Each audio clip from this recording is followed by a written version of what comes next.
Oke Pak, satu lagi nih tentang perihal hukum dari putusan cerai Baim dan Paula. Kan sudah diketuk dan di situ dinyatakan kalau Paula benar adanya berselingkuh. Dan itu menjadi kekecewaan Paula atas putusan itu dengan label dia berselingkuh, bisa dibilang gitu. Dan akhirnya dia melaporkan kode etik kepada Komisi Yudisial kalau dia merasa ada kejanggalan dalam putusan itu. Ini bagaimana sih Pak, Bapak tanggapannya sebagai praktisi hukum melihatnya? Ya, dari pengalaman praktek saya ya, dalam hukum beracara di keperdataan agama, pengadilan agama, ya sebenarnya kan yang harus dipahami dulu, ya kan hakim dalam memutuskan perkara itu kan pasti berdasarkan alat bukti dan saksi dan undang-undang dan aturan beracara.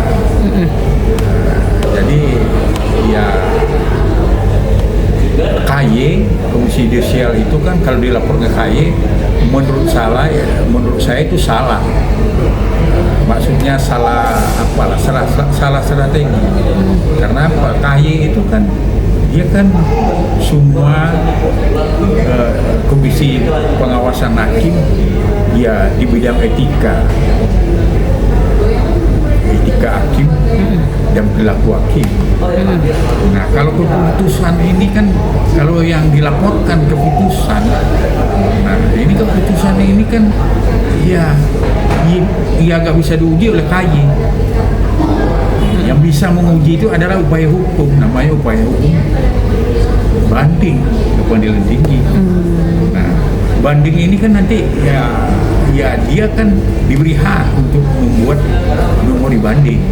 Nah, memori banding ini ya dicantumkan di situ keberatan dia, apa yang merugikan dia, apa semua nanti akan dinilai oleh hakim pengadilan tinggi.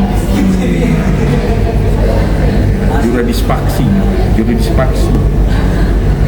Jadi kalau seandainya ya alasan bandingnya itu keberatan diterima oleh pengadilan tinggi, otomatis kan pengadilan agama Jakarta Selatan bisa dibatalkan oleh pengadilan tinggi. Nah, jadi ya ranah yang bagus itu ya ke situ. Nah, kalau Komisi Yudisial kan tidak bisa membatalkan keputusan dari pengadilan agama Jakarta Selatan, karena tugasnya cuma menilai ya perilaku hakim dan etika hakim. Oke, ini ngomongin etika hakim, mungkin kemarin sempat ada dugaan alasannya Paula ke Komisi Yudisial karena mengatakan ada kata-kata dugaan istri durhaka, istri tukang selingkuh gitu kan.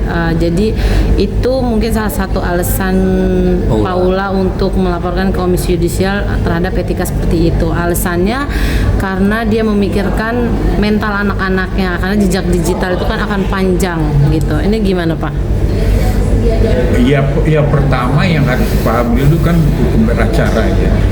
Hukum beracara keperdataan itu kan udah jelas itu hakim memutuskan perkara itu berdasarkan gugatan.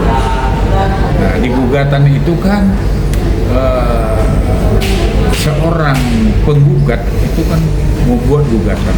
Nah, nanti kan gugatan ini diberikan kepada tergugat. Nah, tergugat kan melakukan jawaban tangkisan namanya eksepsi. Nah, di sini kan ada lagi nanti ya duplik, ya kan, replik. Nah, dari tergugat, penggugat. Nah, kemudian ada kesimpulan. Nah, setelah itu kan baru masuk dalam pembuktian. Pembuktian itu pembuktian bukti surat kalau keperdataan dan keterangan saksi. Nah, apabila nanti di keterangan dan setelah hakim semua proses sudah selesai, kan berarti hakim akan mempertimbangkan semua berarti di gugatan Baim itu kalau saya lihat kan tuh ada perselingkuhan, ya kan? Nah berarti kan dari fakta persidangan kan terbuktikan dengan alat bukti yang ditampilkan oleh Baim yang di waktu persidangan. Contohnya kan ada bukti rekaman, ada bukti foto ya.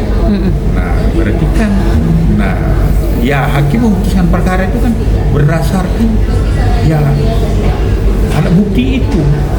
Nah, hakim kan berarti keyakinan hakim bahwa terjadi perselingkuhan itu kan ya hak hakim untuk mengatakan itu. Dan berdasarkan apa?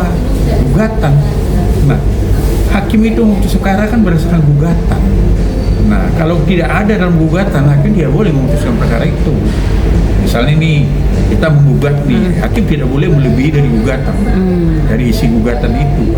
Misalnya yang diminta, misalnya di dalam gugatan diminta, diminta hak asuh anak. Ya, otomatis hakim akan membuat dalam petitumnya, keputusannya itu tentang pengasuhan anak. Itu. Ya, sekarang ini kan namanya sidang kan terbuka untuk umum. Kan bukan keputusan itu kan terbuka untuk umum. Pembacaan putusan itu terbuka untuk umum.